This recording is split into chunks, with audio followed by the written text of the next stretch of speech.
تو اللہ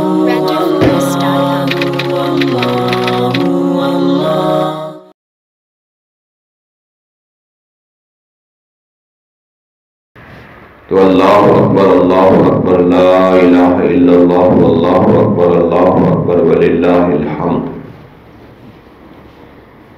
تو اس کے اندر پہلے اللہ کی عظمت بیان ہوئی، پھر اللہ کی وحدانیت اور توحید بیان ہوئی، اور آخر پہ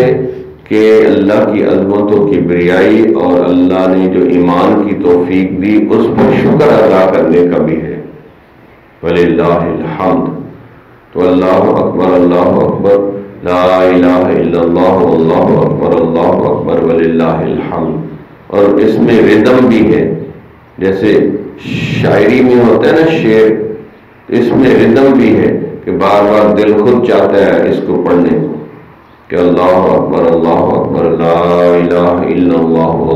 اکبر وللہ الحمد۔ اس کو جتنا زیادہ آپ دہرائیں گے، تجربہ کر کے دیکھیں، ایک دن اس کو 100-200 دفعہ دہرائیں، پھر آپ نماز کے اندر کھڑے ہوں تو آپ کو وسوسے نہیں آئیں۔ تجربہ کر کے دیکھیں، ہم نے خود اس کا تجربہ کر کے دیکھا کہ جتنا زیادہ اس تکبیرات کو دہرائیں گے تو اللہ کی عظمت و کبریائی دل میں بیٹھے گی، اور آپ کے لیے نماز میں وسوسے ختم ہو جائیں گے، حضوری پیدا ہو جائے گی، اور اللہ کے ساتھ خصوصی تعلقات جڑ جائیں گے، اور واقعی اللہ کی عظمت دل میں بیٹھ جائے گی کہ واقعی سب سے بڑا، سب سے اعلیٰ و بالا،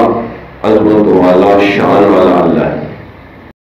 میرے حضرت عبادت میں لطافت خوب رکھتے ہیں، رہے تقویٰ پہ چلتے ہیں، فقاہت خوب رکھتے ہیں۔